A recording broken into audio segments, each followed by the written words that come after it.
Bankers.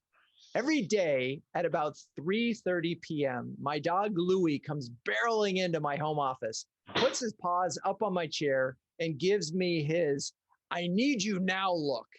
And if you happen to be on a Zoom call with me between 3 and 4 p.m. Eastern time, you have no doubt met Louie, because all of our clients have met them and he showed up on CMO huddles. It's just what he does.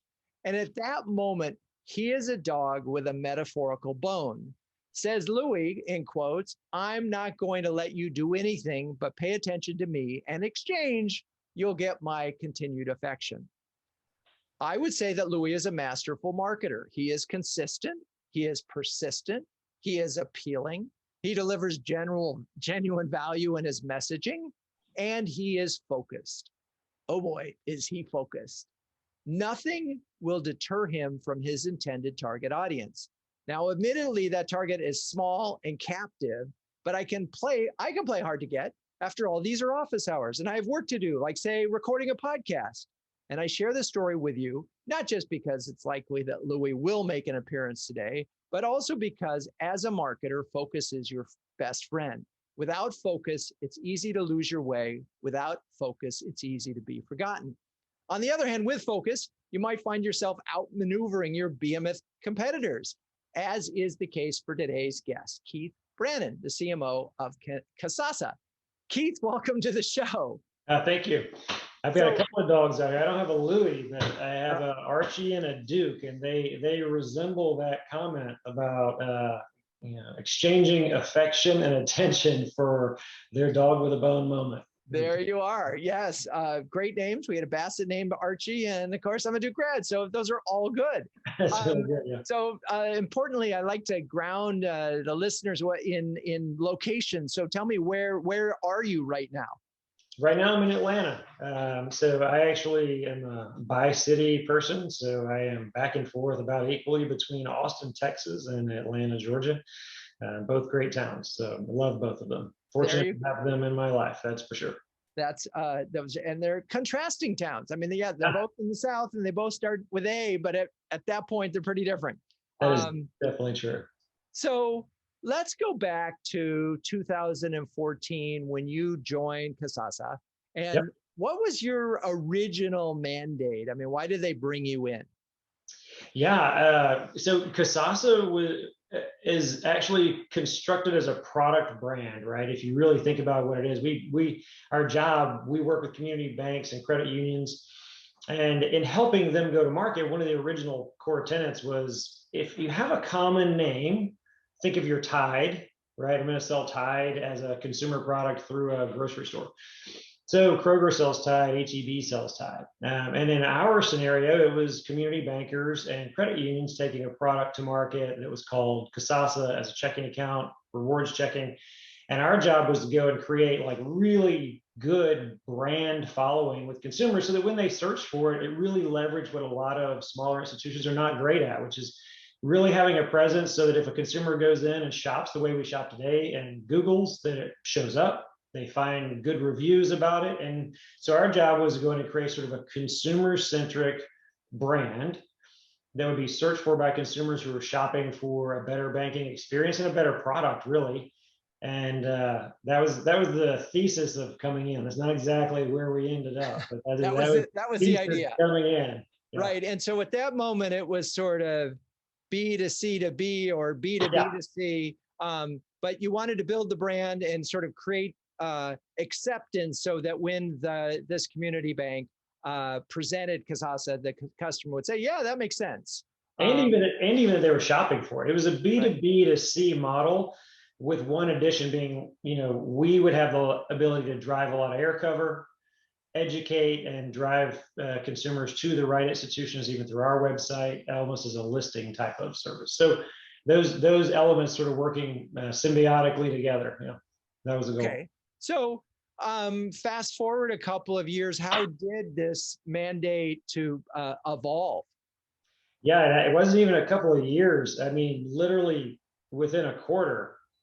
Like I believe that in May, the beginning of May or end of April of that same year, I started January, end of April, beginning of May, we had to take all of the client names, the listing type of service, off of our website, right? Because of FDIC regulations. And we were not able to go out and drive consumers through it with our own advertising because of other regulations in that space that would drive them to a bank or credit union, because of a number of regulations that sort of preclude that deposit being seen coming from somewhere else that maybe the institution didn't control, which wasn't the case, but it was a very old regulation, been around for 30 years, and it just wasn't one that was really in our favor. So we immediately, within a quarter, we're shifting into leveraging a whole different set of my past skills, for sure. Wow. Okay. So suddenly you had this big plan and you can't do it. So what were some of the steps that you needed to take in order to make this pivot? Yeah, I mean, the strategy before had been, hey, if we provide enough sort of consumer visibility, and I use air cover very loosely, but engagement and awareness so consumers know when they shop to look for this funny word. And that's an important item. They're looking for a funny word in 2014, Kasasa, right? And we could play with the word a lot when it was our own advertising, Kasasa, I only Kasasa in the privacy of my own bedroom, that kind of stuff. And so you could really play with a weird word. But when it became very clear that the institutions had to be super engaged in our marketing, meaning that it had to be co-branded from a regulatory standpoint, the shift became very much it's a co-branded marketing distribution, has to always have the institution's name in it with us, and they have to pay for it. So it's a very different, it almost became like a co-branded agency model. To use an advertiser's term, that would be what it felt like. It'd be very much that type of a model. And so that's a huge shift from targeting demographics, awareness, engagement, tracking, and drive a brand. It's a very different animal. The result can be the same, as we found out. And it is a different way to get there. Right. So suddenly you are dependent on the bank. Well, I mean, you were always, in some sense, that they still had to offer it one way or another, right? Yeah, but here, you're dependent on them to do the advertising and support it, and therefore approve it. And I'm thinking that every single one of these banks has their own personality. And how do you adapt and make your brand flexible enough to work with all of these other brands? Yeah, and boy, you hit it on the head. I often relay when I'm talking to clients that my job's not really to like the marketing; it's to prove the marketing, right? And so if you really look at our shop, when we roll out campaigns, they are the same pretty much for everyone. We have lots of variety and lots of ways they can change their product set inside it, so it looks different. We use a ton of tech, which I can go into in a minute, and that tech makes it very flexible for them and for us, and allows us to scale. But at the end of the day, we've got 900 total clients, about 700-ish are distributing under this brand name, and it basically means that myself and my team sit on one side of the table, and we have 700 other CMOs on the other side of the table with a very strong opinion about brand and how it feels. And if you really think about it from our standpoint, it kind of removed our ability to create the vibe that you might want for your brand that would attract a consumer. And so we really dialed back our personality in some ways, and we kept a ton of the quality in our personality and the quality delivery and those types of things and the science. But we did have to dial back the fun quotient just a little bit to meet the fact that most banks and credit unions are pretty conservative. Right. They want to be seen as serious because they have your money. Yeah, which is such a shame, because there have been some really successful banks over the time that actually had a personality. That's right. And that's hard because it does dilute your brand a little bit. I'm wondering, and I'm thinking about this, do you see yourself as an ingredient brand, like an Intel? Is there the opportunity to sort of do co-op where you're paying for a certain amount, but if they pay for it, they have to do it a certain way? Yeah. Yeah, for sure.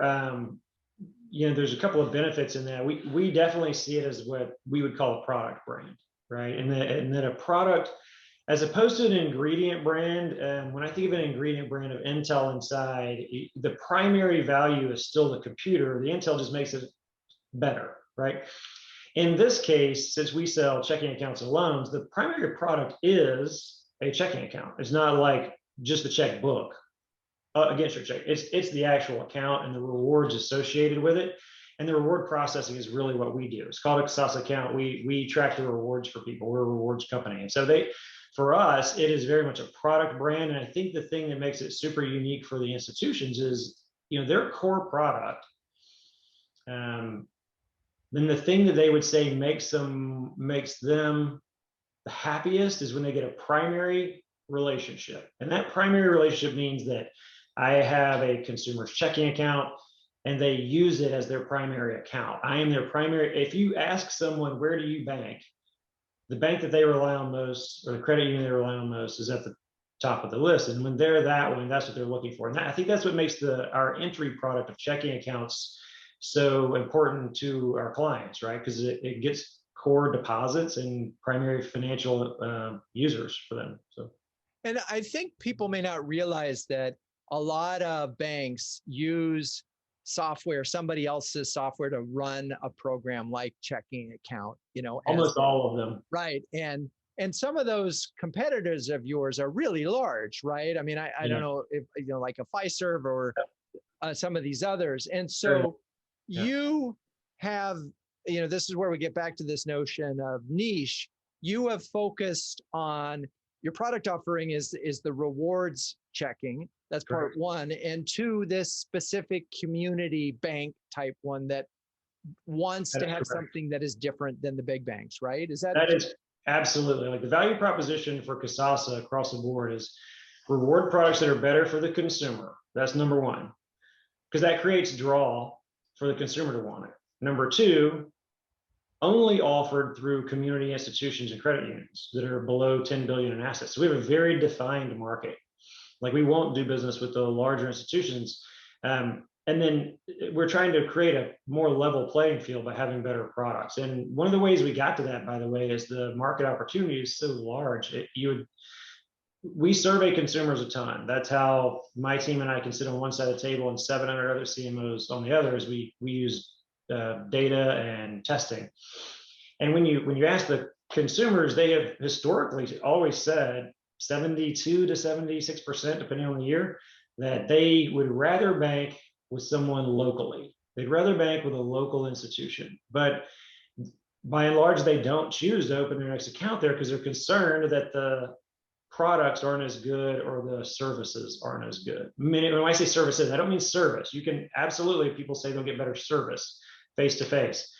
But when I say services, I mean things like online access, mobile banking, any of those types of tools that go along with the full experience. And so they end up somewhere else. And even in the little institutions, honestly, Drew, the smaller institutions, just when you go to market, it's harder for them to outshout the billion-dollar ad budgets, even in their own market. And that's part of what Kasasa was built for. I mean, candidly, the strategy that we have is super simple. If you take a circle like this, right? And on that circle, let's say there's $300,000 being spent in a small town. And that's pick any big bank, megabank one. And in that market, they're talking about their checking product. Well, in that same market, there are 3 smaller institutions. And each one of them is talking about Blue Dog checking or Ultimate Free checking or something of that nature. Something that there's never going to be a big brand for. Right? It kind of dilutes their own competitive message. They don't have the punching power against $300,000 shouting the exact same message all the time. And so part of what Kasasa does is it allows that, what we've called co-opetition, right? It allows them to have a unique product of their own that's not like the people down the street. They use the same wording, same consumer value proposition, banking, going to a credit union locally, and all of those are now the same. So each one of them was spending 100 grand on their other checking product. Now they're all spending 300,000 saying, yeah, get Kasasa. And the consumer makes the decision. They search, they do what we all do.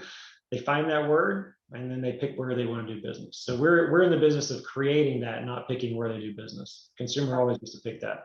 Let me stop for a second. And there's so many little things that I want to break down. One is just the point that research can be misleading, and also the way consumers say they want and how they behave are often very different, right? I mean, because you said 72 to 76% say, I want a bank local, right? That's what they said. And then only 24% actually do. You go, wait a second.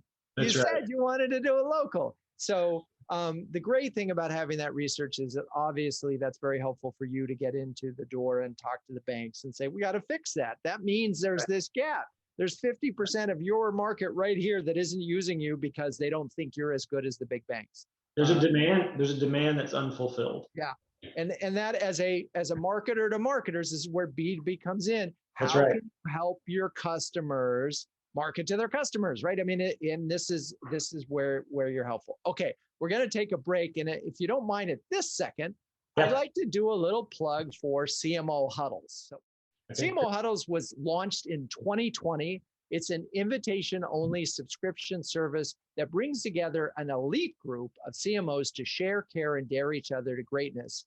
One CMO described a huddle as a cross between an expert workshop and a therapy session. Another, I've got so many great descriptions of huddles, but the bottom line is you get one great idea that you can then apply to your business. It can be transformative. If you're a B2B CMO that can share and care with the best of them, visit cmohuddles.com or send me a text 917-679-8852 and we'll get you a guest pass so you can experience for yourself. Okay, let's get back to the show. We were talking about this notion of helping your customers, because this is the thing. If they don't believe that your service will help them in the battle against the big guys, right? Then they're not going to bother because it's too much work. And so they have to believe that this is better. And so it's really interesting, your proposition with the, hey, if more banks, smaller banks use Kasasa, then you guys can compete with the big guys. All right. That was part one, a really interesting thing that's different. Let's talk about, from your standpoint, what do you see as your biggest marketing challenge? I mean, what gets you? Oh gosh! By the way, right on schedule. Did I tell you it is 3:25 and Louis just came in? So just in case you think I was making this up, I was off by 5 minutes today, and he's going to sit here and annoy me until I either pick him up or make him leave the room. Anyway, just that's pretty funny. Hilarious. So he is focused, you're focused, we're all focused on, we've got a target. And what are the challenges right now for you? I mean, I think that the challenges with, and these are the same challenges all the time. Like we have pieces of our business where we have multiple different types of competitors, but most institutions or most competitors don't provide the full suite of what we do, right? Because we do an awful lot of consulting, a lot of things that bankers and credit union leaders need in order to run their businesses. And so the toughest part for us for the last year and a half, almost now, has definitely been attention. Because you have two basic things that kind of work against you normally. The first is that most banks and credit unions are super quantitative, so you have to have some numbers to talk to them about. Very few credit union and bank leaders grew up as marketers, right? So they don't do the art and science, they only like the science. And so they kind of grew up on the financial side, they really like the numbers. And so it takes a while to get that. So you have to have betas that run for a while to make sure it works.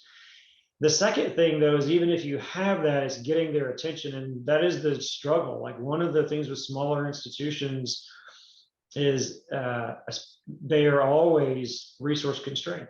And what we've tried to do for them is build so many support services, even around marketing, like ongoing lifecycle marketing is automated. You don't have to touch performance marketing. They don't have to have people that know social, digital, programmatic, direct. We do all of that stuff. They don't have to have great designers. We have them.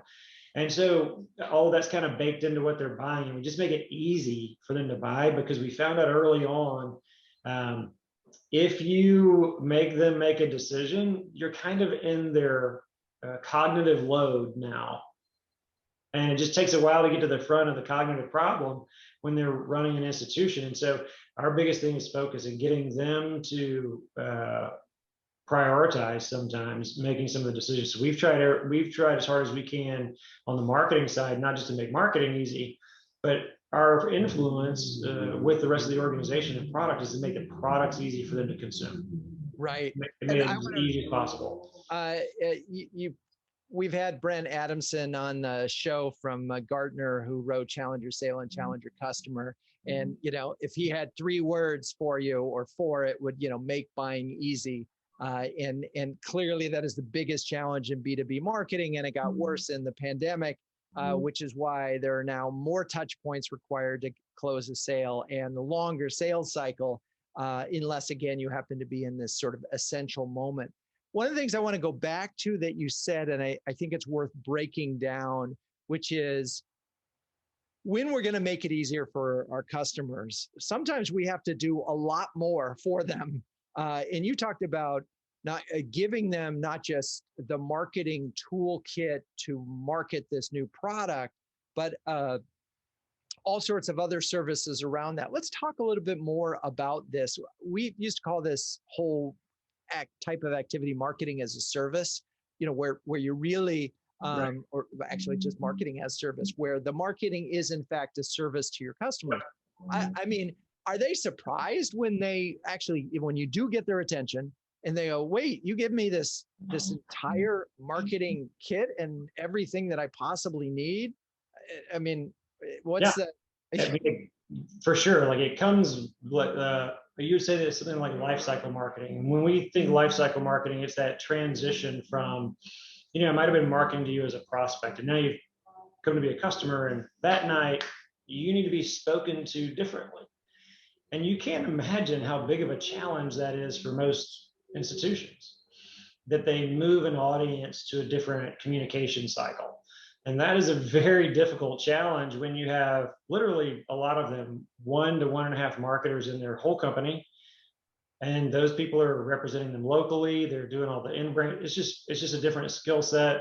It requires data people. All of those things are sort of baked into our product.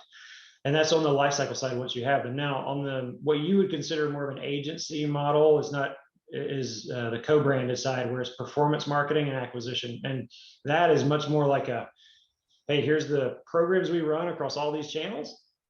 And what we try to do is compress the cost and the decision making and bundle things. So it's more of a full marketing plan that they're buying for us to execute, rather than them having to figure out, the worst thing we can hear, by the way, Drew, is this. Oh, I'd like to try direct mail. You don't want to try direct mail. It's not going to work. What you want to do is run direct mail consistently to the same audience while also doing social, digital, and PPC, which is just not the way they think, right? And that's it. So we try and construct things that work that way for them. It's easy for them to say yes, because we can show them, when you do this, here's the result you're going to get. And then we continuously report on that result. That's so funny. You can't try direct mail. Yeah. You gotta be Louis. You gotta be persistent. You gotta be consistent. You gotta be focused. You gotta be doing this, maybe not every day, but with some serious frequency. And it really doesn't matter the channel. But I also think what you're doing is, it's sort of funny. You're removing the Cheesecake Factory menu. Oh yeah, for sure. Right? It's like, the tyranny of too many choices. And so you just give them a gold, silver, bronze package and say, oh, you can do this. This is the amount you're going to invest. This is what you expect. So we're even beyond that. We actually say, here's the thing we recommend everyone do.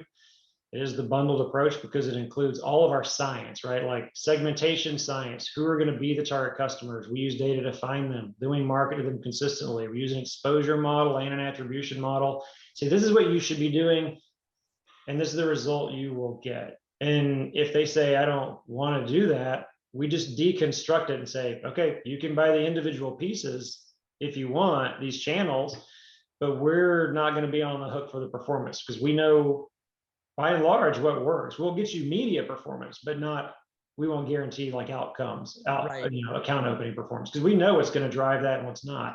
And if they have a good marketing crew, which some of them do, and they might say, well, I don't need you to do this, only that. And that's fine. Everybody who outsources anything bumps into that.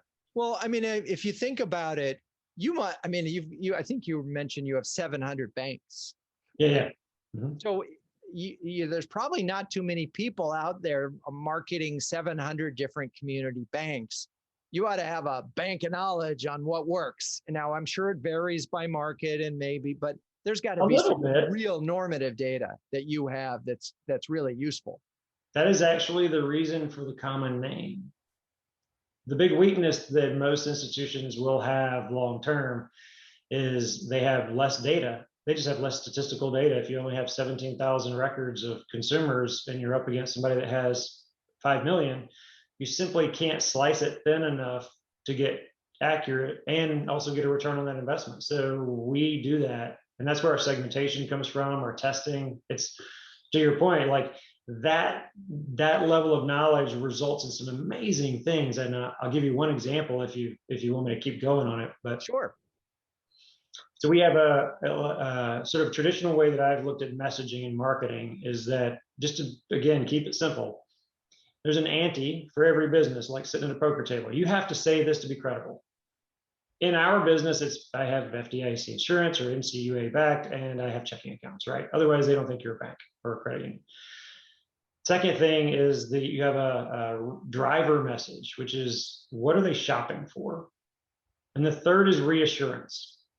And reassurance can be used in areas where it might be, it's normally not used, Drew, in advertising. And the reason it's not is because people don't shop for reassurance. They want reassurance before they buy, which means you can say on your website that it's our 85th anniversary this year in your community. And people might like to know that you're financially stable. But if that's your advertising message, you are guaranteed to fail. And right. So what we traditionally do, since we're a product brand, we do a ton of product messaging and product marketing. So we focus on the driver message of the value in the product.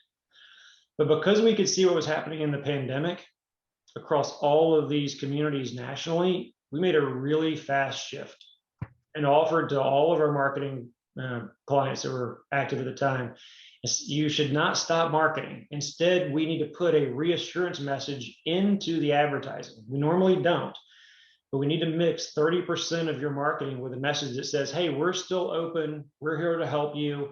We're still supporting the community. It doesn't have to say anything other than that. And the rest of your marketing can still be product. Those folks who did that at the time had more than double the performance using the exact same media as people that were just product focused.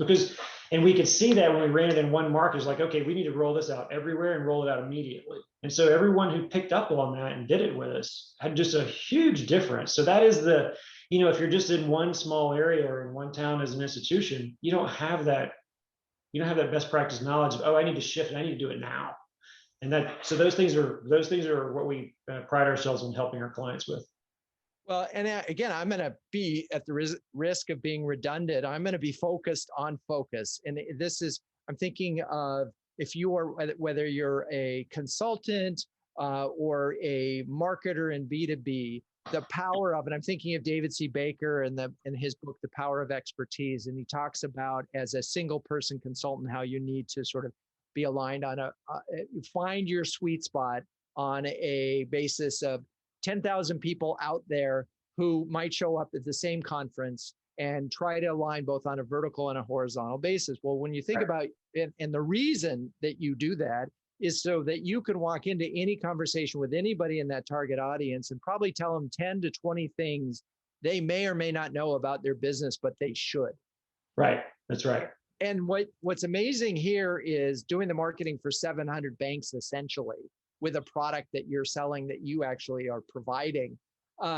This focus on community banks and this one, I know you have another product as well, but gives you tremendous insight that these little banks could never have on their own.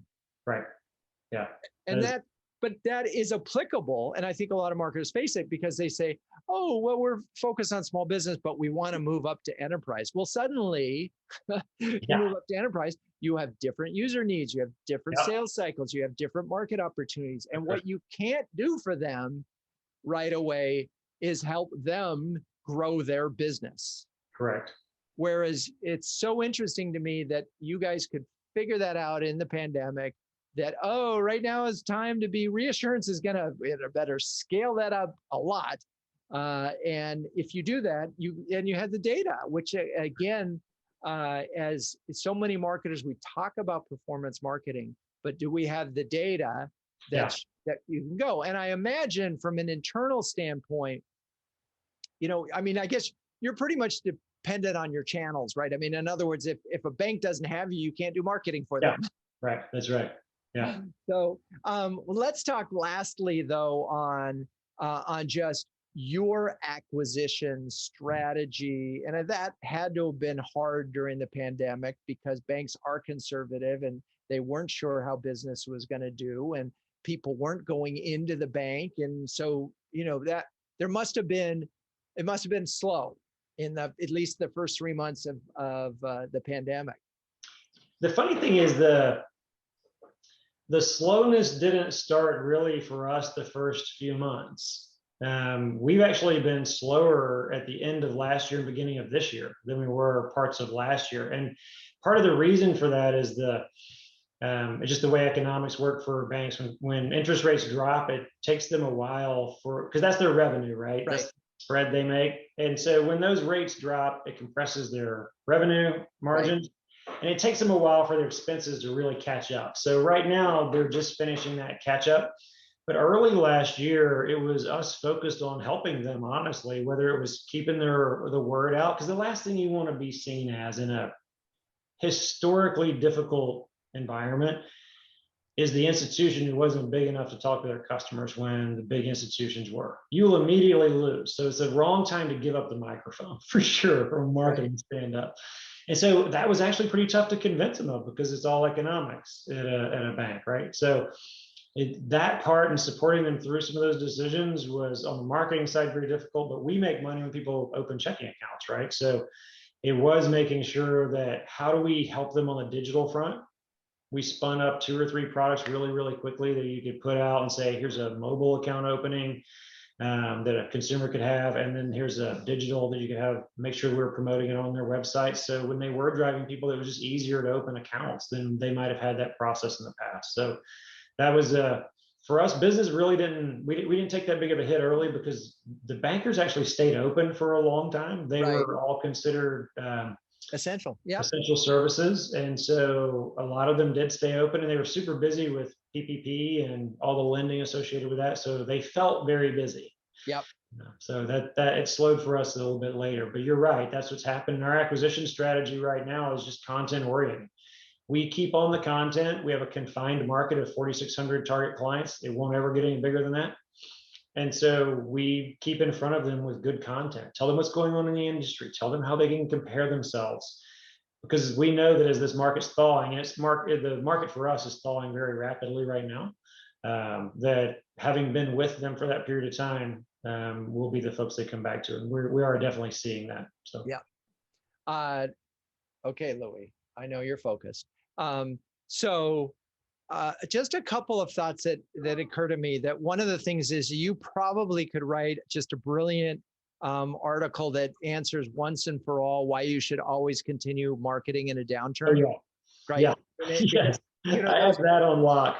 Right. And there were articles written in 2008, but nobody really, there's all these sort of theoretical things that you might see. Some professor has done some study, but you don't see that many actual meaningful data where you can show these 500 banks kept advertising, these 300 banks didn't, and look at that. Wow, those that did.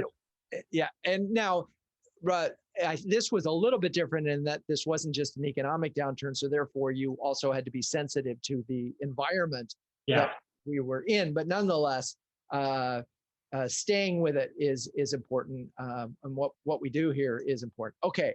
So you've got 4,600 customers as a universe, which for the most part is a pretty small universe. So that gives you sort of, and you got 700 of them, and we're going to get to 50% of them, and you probably aren't going to get more than 50%. So Obviously, at that point, it becomes upsell and cross sell.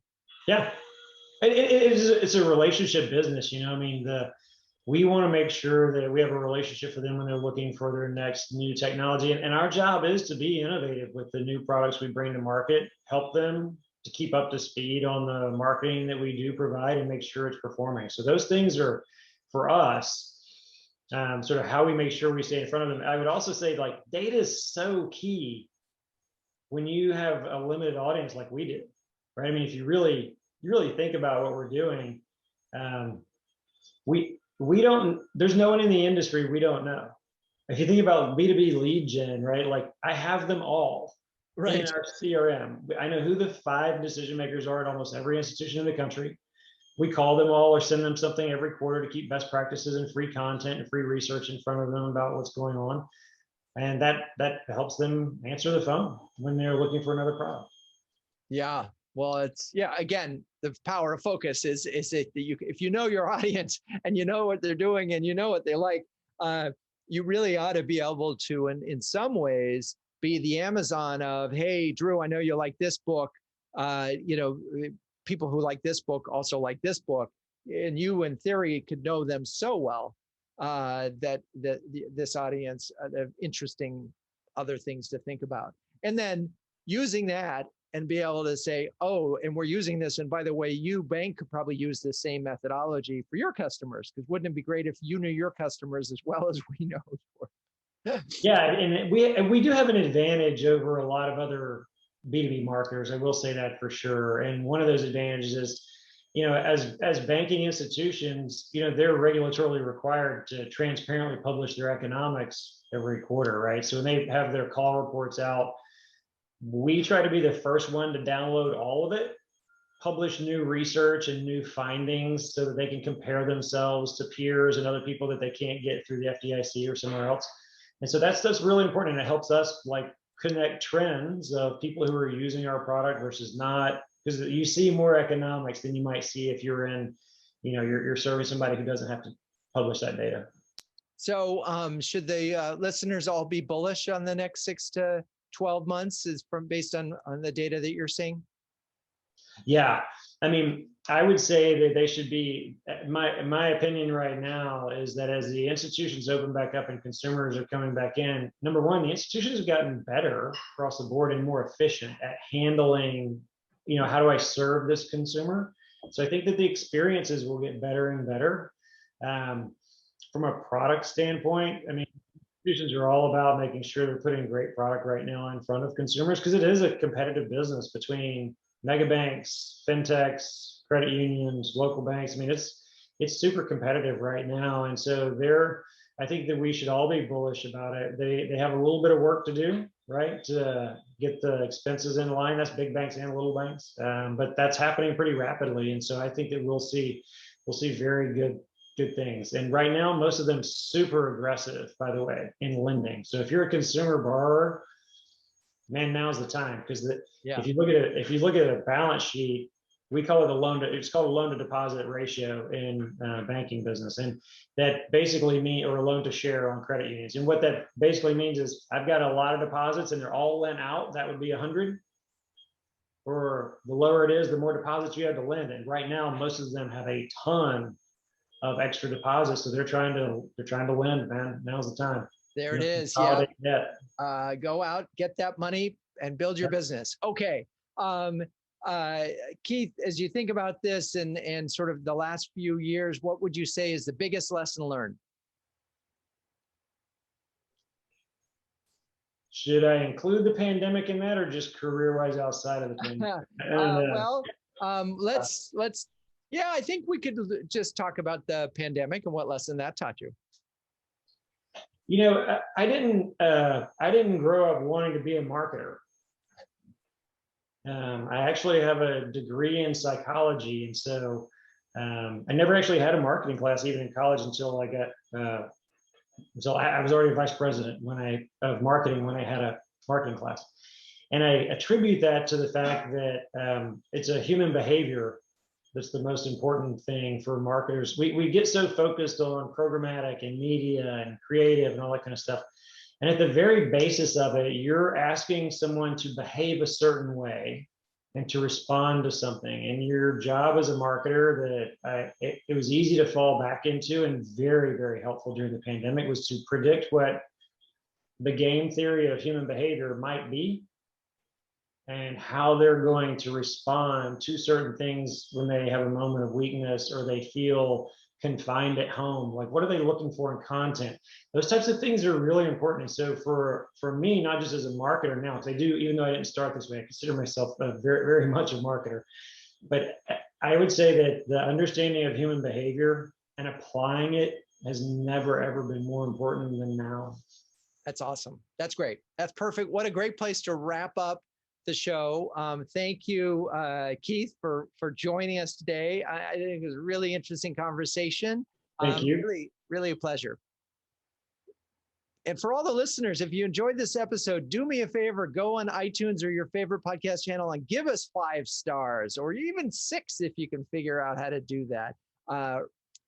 Renegade Thinkers Unite is written and directed by Drew Neiser. Hey, that's me. Audio production is by Sam Beck. Show notes are written by Melissa Caffrey. The music is by the amazing Burns Twins, and intro voiceover is Linda Cornelius. To find the transcripts of all episodes, suggest future guests, or learn more about quite possibly the best B2B marketing agency in New York City, visit renegade.com. I'm your host, Drew Neiser, and until next time, keep those renegade thinking caps on and strong.